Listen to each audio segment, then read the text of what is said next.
Sahabat khazanah ilmu langit semua, Imam Nawawi Al-Bantani adalah seorang ulama Indonesia bertaraf internasional yang menjadi Imam Masjidil Haram. Ia bergelar Al-Bantani karena berasal dari Banten, Indonesia. Ia adalah seorang ulama dan intelektual yang sangat produktif menulis kitab. Jumlah karyanya tidak kurang dari 115 kitab yang meliputi bidang ilmu fikih, tauhid, tasawuf, tafsir, dan hadis. Karena kemasyhurannya, Syekh Nawawi Al-Bantani kemudian dijuluki Sayyid Ulama Al-Hijaz, pemimpin ulama Hijaz, Al-Imam Al-Muhaqqiq wa Al-Fahama Al-Mudaqiq, imam yang mumpuni ilmunya, A'yan Ulama Al-Qon Al-Ram Asyarli Al-Hijrah, tokoh ulama abad 14 Hijriyah, hingga Imam Ulama Al-Haramain, imam ulama dua kota suci. Syekh Nawawi lahir di Kampung Tanara, Desa Tanara, sebuah desa kecil di Kecamatan Tirtayasa, dulu, sekarang Kecamatan Tanara, Kabupaten Serang, Banten. Beliau banyak sekali mencetak ulama pada zamannya. Kali ini admin hanya mau membahas beberapa karomah dari murid-murid beliau.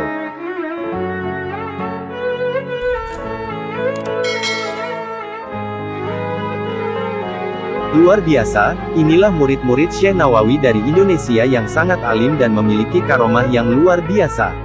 Seperti kata pepatah, buah jatuh tidak jauh dari pohonnya. Hal ini juga pantas disematkan kepada murid-murid Syekh Nawawi Al-Bantani. Diketahui, Syekh Nawawi Al-Bantani adalah ulama karismatik asal Banten, Indonesia yang nasabnya mengalir darah Nabi Muhammad SAW. Syekh Nawawi Al-Bantani adalah seorang ulama dan imam Masjidil Haram yang hidup antara tahun 1813 sampai 1897 Masehi, atau selisih 48 tahun sebelum kemerdekaan Republik Indonesia tahun 1945. Selama mengajar di kota suci Makkah, murid-murid Syekh Nawawi tidak hanya berasal dari Indonesia saja, melainkan dari segala penjuru dunia. Jasa Syekh Nawawi Al-Bantani sangat besar terhadap perkembangan Islam dan pendidikan pesantren di Indonesia. Syekh Nawawi juga menumbuhkan rasa cinta tanah air dan menentang aksi zalim para penjajah Belanda. Tidak hanya itu, Syekh Nawawi juga menurunkan bibit semangat jihad kepada para santrinya untuk menentang para penjajah yang zalim. Maka tidak heran, banyak murid-murid Syekh Nawawi yang menjadi pejuang Indonesia bahkan dinobatkan menjadi pahlawan nasional Indonesia. Berikut beberapa murid-murid Syekh Nawawi Al-Bantani asal Indonesia yang sangat alim dan memiliki karomah yang luar biasa. Sosok yang pertama, yaitu Kiai Haji Soleh Darat dari Semarang, Jawa Tengah. Kiai Haji Soleh Darat adalah ulama Jawa yang hidup pada tahun 1820 hingga 1903 Masehi. Semasa kecil hingga remaja, Kiai Haji Soleh Darat dihabiskan dengan belajar Al-Quran serta ilmu agama dari ayahnya, seperti ilmu nahwu, sorof, akidah, akhlak, hadits dan fikih. Setelah lepas masa remaja, Kiai Soleh Darat menimba ilmu ke sejumlah ulama ternama di Jawa maupun ulama di luar negeri. Kiai Soleh Darat juga pernah menimba ilmu dan menjadi pengajar di kota suci Makkah Al-Mukarramah. Beliau juga pernah berguru kepada Syekh Nawawi Al-Bantani. Selepas belajar dan mengabdi di kota suci Makkah, beliau memutuskan kembali ke tanah air untuk berdakwah dan mendirikan pesantren di kota Semarang. Beberapa murid beliau yang menjadi ulama besar dan pejuang adalah Kiai Hashim Asy'ari, pendiri Nahdlatul Ulama, serta Kiai Haji Ahmad Dahlan, pendiri Muhammadiyah. Selain itu, Raden Ajeng Kartini juga pernah menjadi santri Kiai Soleh Darat juga.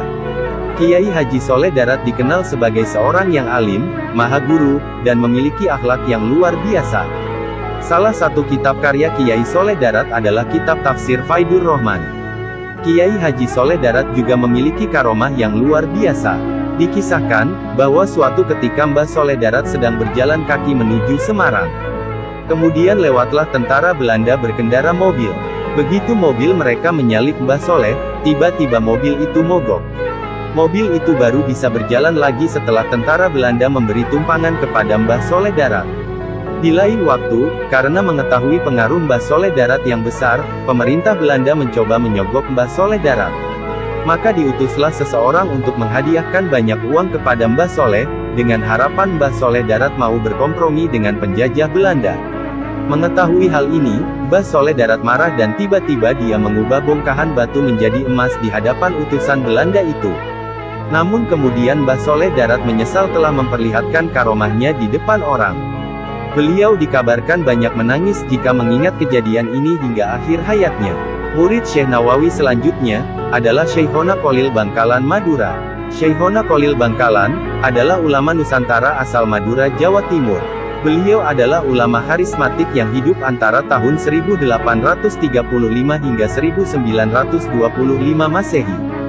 Dahulu, Syekh Kholil dididik dengan sangat ketat oleh ayahnya. Mbah Kholil sewaktu kecil memiliki keistimewaan yang haus akan ilmu, terutama pada ilmu fikih dan nahwu. Bahkan ia sudah hafal dengan baik 1002 bait Nadom Alfiyah Ibnu Malik sejak usia muda. Setelah dididik, orang tua Mbah Kholil kecil kemudian mengirimnya ke berbagai pesantren untuk menimba ilmu. Mengawali pengembaraannya, Mbah Kholil muda belajar kepada Kiai Muhammad Nur di Pondok Pesantren Langitan, Tuban, Jawa Timur. Dari Langitan ia pindah ke Pondok Pesantren Cangaan, Bangil, Pasuruan. Kemudian ke Pondok Pesantren Kebon Candi. Selama belajar di pondok pesantren ini beliau belajar pula kepada Kiai Nur Hasan yang menetap di Pondok Pesantren Sidogiri, 7 km dari Kebon Candi. Di setiap perjalanannya dari Kebon Candi ke Sidogiri, ia tak pernah lupa membaca surat Yasin. Sewaktu menjadi santri, Mbah Kholil telah menghafal beberapa matan, seperti matan Alfiyah Ibnu Malik. Di samping itu, ia juga merupakan seorang hafiz Al-Quran dan mampu membaca Al-Quran dalam qiraat sab'ah. Saat usianya mencapai 24 tahun setelah menikah, Mbah Kholil memutuskan untuk pergi ke Makkah. Untuk ongkos pelayaran bisa ia tutupi dari hasil tabungannya selama nyantri di Banyuwangi, sedangkan untuk makan selama pelayaran, konon Mbah Kholil berpuasa. Hal tersebut dilakukannya bukan dalam rangka menghemat uang, akan tetapi untuk lebih mendekatkan diri kepada Allah agar perjalanannya selamat. Sewaktu di Makkah, Syekhona Kholil Bangkalan juga pernah berguru kepada Syekh Nawawi Al-Bantani. Di antara karya Syekh Kholil Bangkalan adalah kitab Al-Matnus Syarif Al-Mulaqab bi Fathil Latif. Kitab ini merupakan kitab matan yang berbicara mengenai fundamen dasar hukum Islam ilmu fikih. Yang menarik dari kitab setebal 52 halaman ini, adalah bukan hanya karena kemasyhuran penulisnya, melainkan kitab ini telah menampilkan landscape keilmuan yang selama ini terkesan rumit, menjadi demikian lugas dan mudah difahami. Di antara karomah luar biasa Syekh Kholil Bangkalan adalah bisa terbang ke kota suci Makkah naik kerocok. Beliau juga bisa membelah diri atau berada di banyak tempat dalam satu waktu bersamaan. Beliau juga pernah membuat kagum ulama Makkah saat debat hukum kepiting dan rajungan, di mana Mbah Kholil bisa mengeluarkan kepiting dan rajungan yang masih segar dalam waktu sekejap saja. Beliau juga bisa menyembuhkan orang yang lumpuh dan menaklukkan pencuri timun. Murid Syekh Nawawi selanjutnya, adalah Hadrotah Syekh Kiai Haji Hashim Asari dari Jombang, Jawa Timur. Kiai Haji Hashim Asari adalah ulama karismatik Indonesia yang hidup antara tahun 1871 sampai 1947 Masehi. Beliau dikenal juga sebagai murid Syekh Kholil Bangkalan dan Mbah Soleh Darat Semarang. Selain itu, Kiai Haji Hashim Asari juga dikenal sebagai pejuang dan pahlawan nasional Indonesia. Beliau merupakan pendiri ormas Islam terbesar di dunia yaitu Nahdlatul Ulama. Semenjak masih anak-anak, Kiai Hashim dikenal cerdas dan rajin belajar. Mula-mula beliau belajar agama di bawah bimbingan ayahnya sendiri.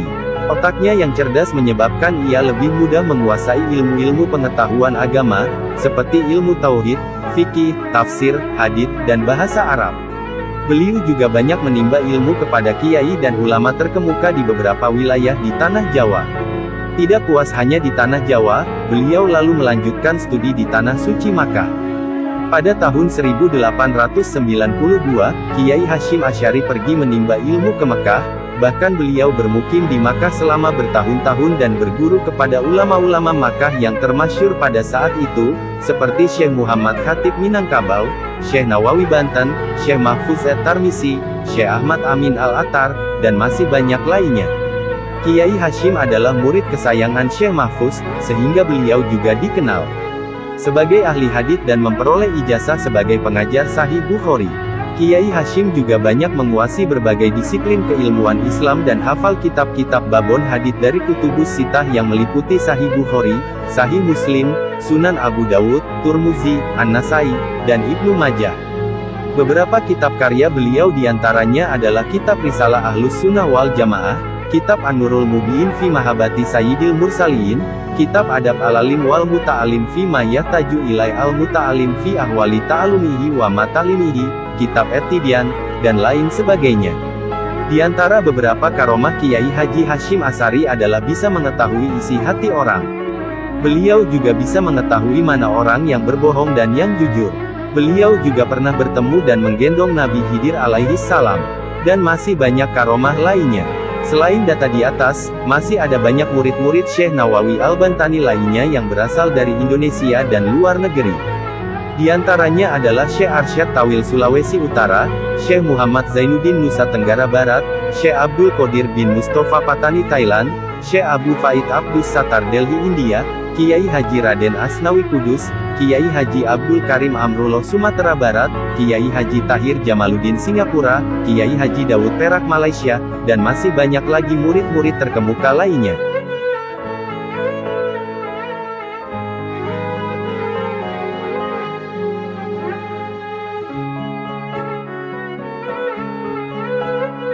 Nah, itulah sahabat khazanah ilmu langit semua, 3 karomah dari murid-murid beliau. Semoga bermanfaat dan menjadi wasilah dan asbab hidayah buat kita semua. Akhirnya admin segera undur diri dari hadapan Anda. Akhirul kalam billahi taufik wal hidayah. Wassalamualaikum warahmatullahi wabarakatuh.